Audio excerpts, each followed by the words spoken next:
The time, high noon. The place, somewhere in the west. A classic struggle is taking place, a familiar one to city dwellers everywhere.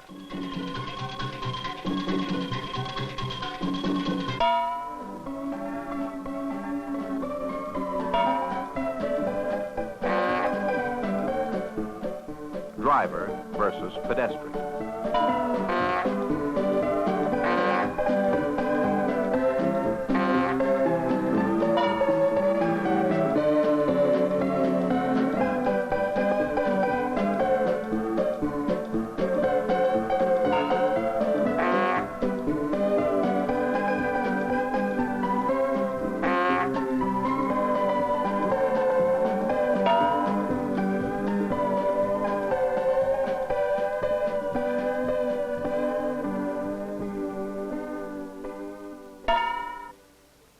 Most of us like to think that cities are for people. We all have to wonder sometimes if the pedestrian is inviting a losing battle. We know that the automobile is a necessary and desirable part of our contemporary way of life, but maybe the car is too much with us these days. It often seems that the city belongs not to us, but to our cars, for the miles of streets and highways, the acres of parking lots, and all the maddening rush that goes with them. However, all is not lost. In recent months, a green and glowing ray of hope has appeared to brighten the streets of our cities. A surprisingly large number of enterprising communities have taken steps to reclaim downtown areas for the lowly pedestrian. They call these bits of hard-won greenery malls. Burbank's new Golden Mall is one of the latest. It will bring to the citizens of Burbank the modern-day equivalent of the old village green. Today, the pedestrian strikes back. A report on mall fever, the new trend in city planning.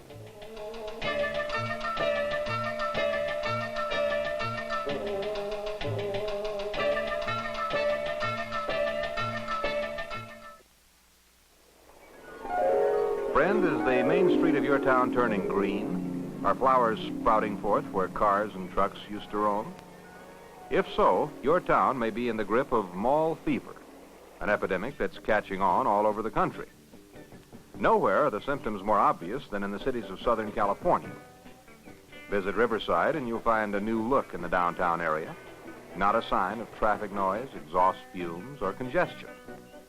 Visit Pomona, or Santa Monica, or El Monte, or San Bernardino, and it's the same story. Gone are the traffic jams and parking meters. And where have all the gas pumps gone? They've been replaced by fountains, recreation areas, and, strangest of all, pedestrians. People where cars and trucks used to roam. Even Burbank, which houses the giant studios of NBC, Walt Disney, and Warner Brothers, has the fever. $1 million worth of it. Downtown decay is on the way out to be replaced by a new Golden Mall.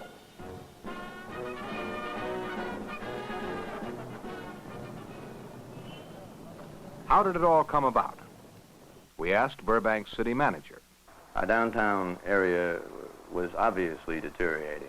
Our commercial areas in general have not kept pace with the rest of the community. We have a healthy industrial area, we have attractive residential areas, but our commercial areas, frankly, were ugly. Our downtown area was a particular example of that. Well, how did the city ever get into this dilemma? Oh, I think it's a typical situation. I think cities all over the country have faced this central commercial district deterioration, tax loss, and all of the resultant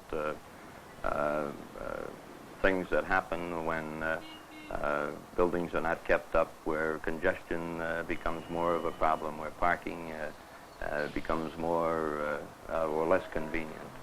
I think that all of these things have evolved. The automobile, the increasing mobility, the advent of the shopping center, all of these things have conspired to accelerate the deterioration of our central downtown.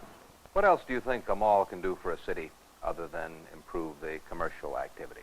Well, there have been all kinds of statements recently, all kinds of analyses made concerning the urban environment, the urban dilemma. And one of the major aspects of the urban dilemma is a sociological one, in my opinion. The environment in which we live is ugly, it's congested, it's an environment which does not lend itself to peace of mind, and people's attitude towards each other is affected by it, whether they recognize it or not. We need to develop more beautiful urban areas. Obviously, the Burbank city manager is still under the influence of mall fever. But what's wrong with our cities as they are?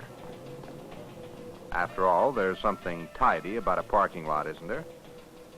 To say that large sections of our downtown are in need of renewal is to beg the question. Just how bad off are the cities of our nation?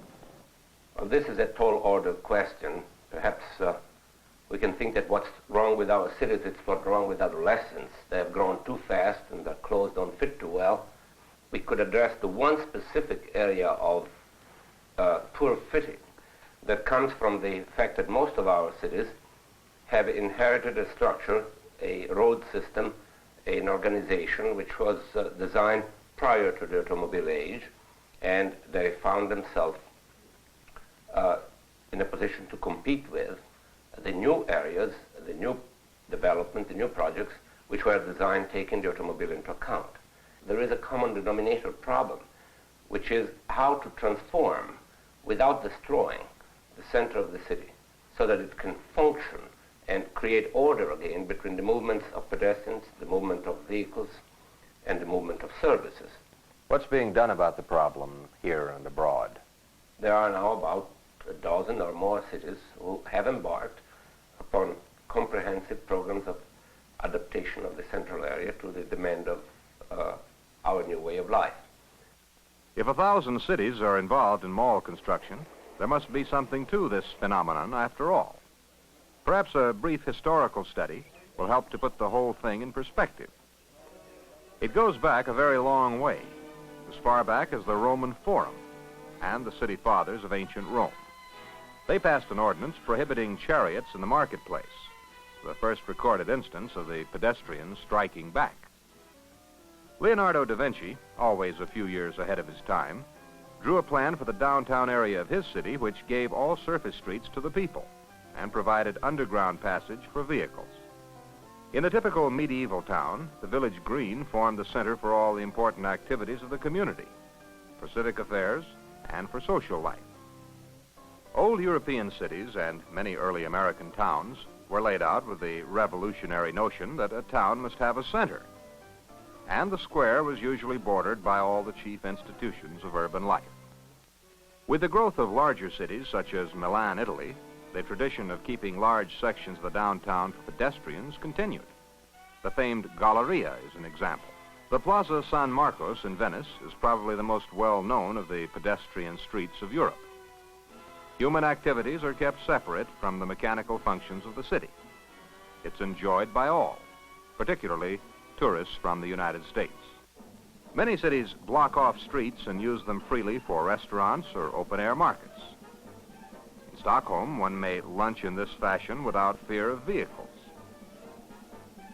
Europeans seem to feel that cars isolate people from each other, while walking brings them together. Under an arcade, leisurely shopping, as in the Goom's department store, Moscow. People have an opportunity for some interaction and involvement. This is the element that makes the mall such an attractive concept. In the United States, such places are often looked upon as curiously quaint leftovers from the past. But Olvera Street in Los Angeles reminds its patrons that such human interaction once formed the very heart of their town.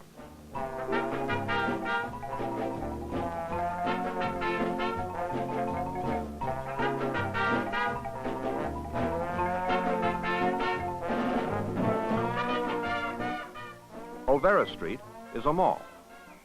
And so is the well-known Los Angeles Farmers Market, with reservations. It's not completely free of vehicular traffic, but one does have the chance to rub elbows with people and buy most anything in the process.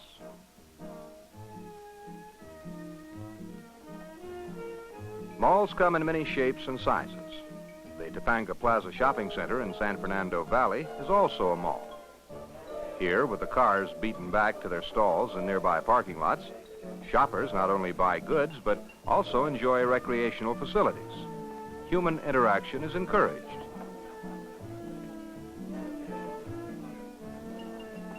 People meet people in a real center of social and economic activity.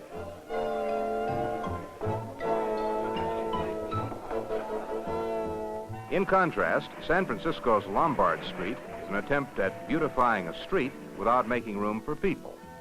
Cars wend their way among the flowers, tiptoeing through the tulips.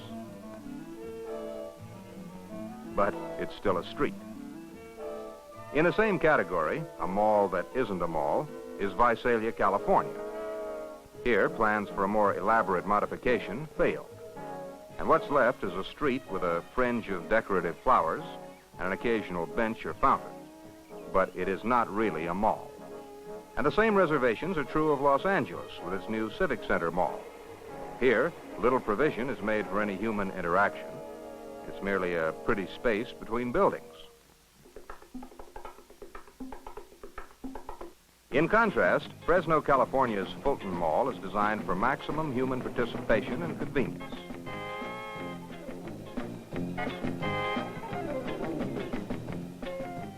Riverside's mall is also an active place where almost anything interesting to people can be seen.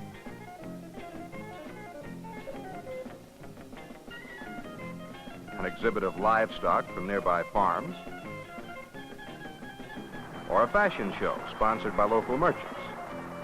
Strictly homey touches, but such activities nevertheless bring people together, and that's a plus. So there we have it.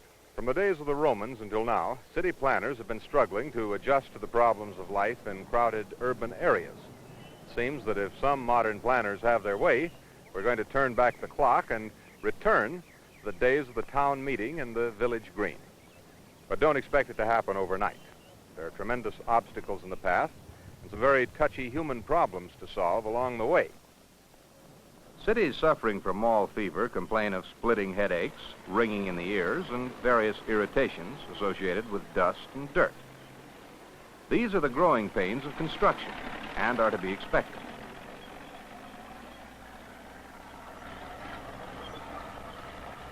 Building a mall is, after all, major surgery on the heart of a city.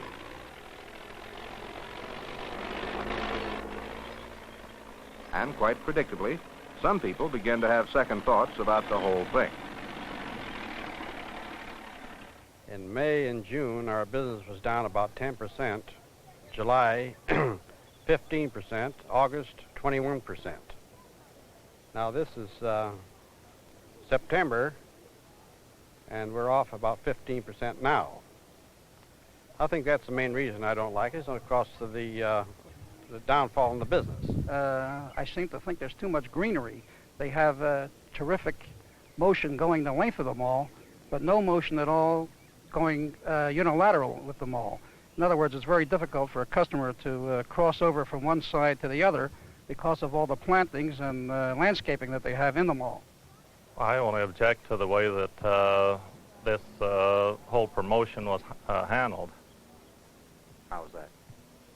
Well, the city fathers, the city council, and so forth, deciding they were going to put a mall in and not presenting the total picture, costs, and so forth, and problems prior to starting or promoting it. Now let's compare the complaints of Burbank merchants with the opinions of their counterparts in Riverside, where the mall has been completed and functioning for some time. Well, my own business has increased somewhat because of the newness of the mall, and I think that things will get better. We hit new highs in loans and deposits every year. Of course, we have a very good product, being in the banking business. Do you consider the mall a success? Definitely. From the standpoint of enhancing the area, the mall is a tremendous success. We have a beautiful mall. We're setting a stage for the most beautiful promotion productions that you could possibly imagine right here in downtown Riverside. Complaints against the mall are few and far between in downtown Riverside these days, but in Burbank, rumbles of discontent continued. We asked City Manager Bob Turner how much opposition he's encountered. The opposition amongst the property owners was so great that at the first hearing, which established the mall, 48.8% of these people registered a protest. At the second hearing, however, a year later, in which we talked about the assessments and the cost and gave final approval and go-ahead, there were no protests. Well, the construction itself must have inconvenienced a number of the merchants. How have they withstood this? Well, this is one of the more amazing things to me. I was very concerned that most of the people on the main street, on San Fernando Road, did not fully appreciate how badly inconvenienced they would be. We tried to give them as much information in advance as we could to prepare them for it.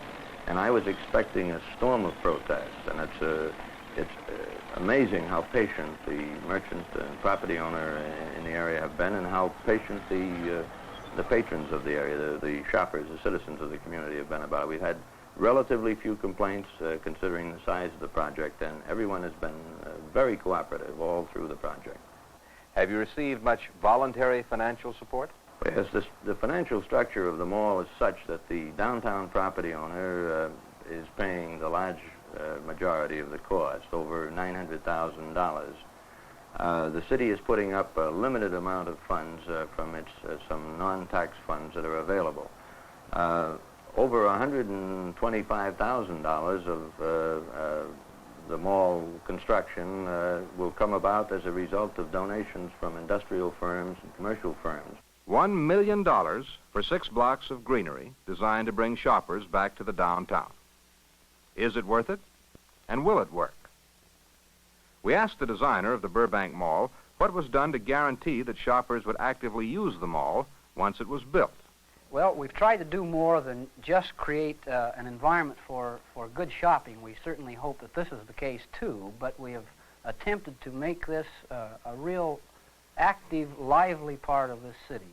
An area in the central portion of the city where the people can have great pride, enjoy coming here and strolling on Sundays, even if it's not a shopping day, where they're comfortable walking from store to store, comfortable enjoying just being in this city. Well, what are some of the attractions that will make them comfortable? Well, of course, there's a variety of landscaping. We have water features of various kinds. There's 4 rather major fountains in the area.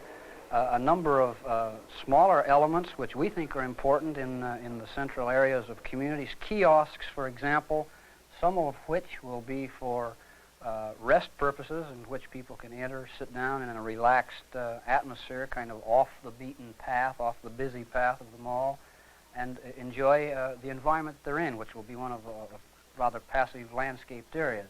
Others will have a little commercial enterprises in them, florist shops, colorful things of this kind, news stands, bookstalls, tobacconists, and so forth.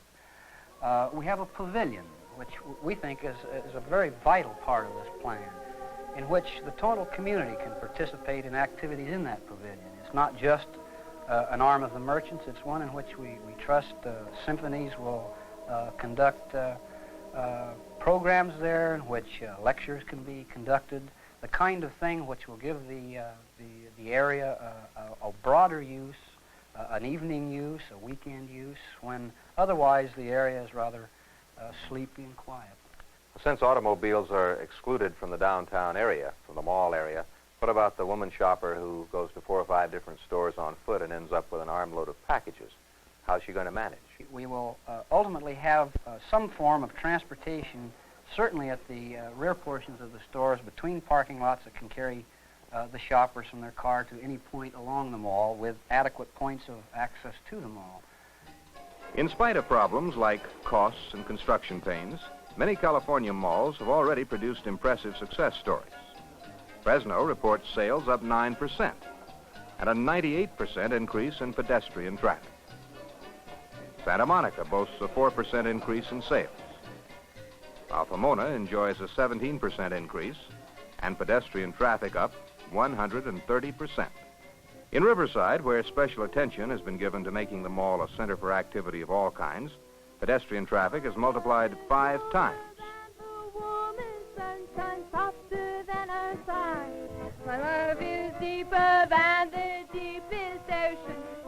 brighter than the sky. My love is brighter than... Pretty girls putting on a little display of hometown charm may not rival the Tijuana Brass in popularity, but they do bring out the people, and they help make the Riverside Mall what it is, an attractive and thoroughly human community center.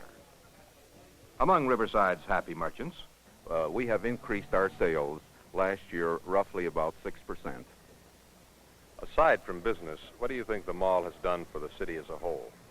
Well, it has changed the shape of the community, number one, and it has brought people into the downtown area that had never thought of coming downtown. It has given them a new concept, a new thinking in what a downtown area should be. It is a beautiful place. It changes the environment and the atmosphere of the shopper, and it gives him a chance to shop in leisure and to not be guided by the traffic of crossing streets, and he has a controlled atmosphere is exactly what it is. statistics and happy merchants are fine, but malls are primarily for people. How do shoppers feel about it? It's a lovely place to work out here, and we have lovely weather most of the time and can eat lunch out here in the summertime. What do you not like about it? I can't think of anything. I think it's beautiful. And there's no transportation problem here. We go out for lunch, and we don't have to stop for the traffic lights or anything. We just go right where we want to go. Oh, I think the mall is very nice for the family to come down and do their shopping. They have somewhere for their kids to assume their activities while the family does the shopping. What else do you think it needs? Well, I think they could beauty up the buildings a little bit, make it more attractive. Well, it's a very beautiful mall. It's certainly an improvement over what it was before. Almost every thoughtful observer of the American scene views the conditions of our cities with alarm.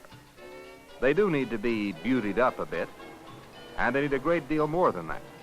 The ugly formlessness of urban sprawl and the blight of downtown deterioration go far beyond questions of architecture and economics. The question is, can we make our cities great by making them more human? I think that a richer distribution of elements for public enjoyment and for participation of public space will benefit both the lower income and the higher income. We need the music center, and it's indeed a marvelous addition to our city. We need the new stadiums that have been created, but we also need a multitude of smaller parks, of smaller spaces that gives us an excuse, a justification, and the pleasure of getting together. Fundamentally, I think we ought to view the city as an organism that is forever in change. Its cells have a life of approximately 40 or 50 years. The city as an infinite life. We have viewed this in general as a problem rather than as an opportunity. We have coped with decay and obsolescence as something that it's an unfortunate experience to live with. To regain some of the vitality and beauty that have been lost, this is the challenge of our cities. In Burbank, the new mall presents one possible answer. How much of a victory has actually been won? Well, this was San Fernando Road in Burbank's downtown before.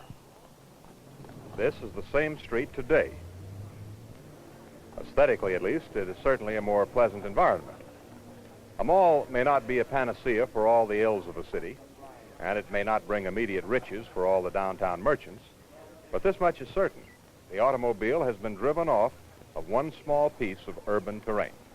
In Burbank, a small victory, but a significant one.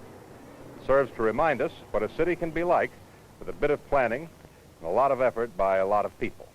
And it forms an object lesson for something which Lewis Mumford said all Americans must learn, that a city exists not for the constant passage of cars, but for the care and culture of men.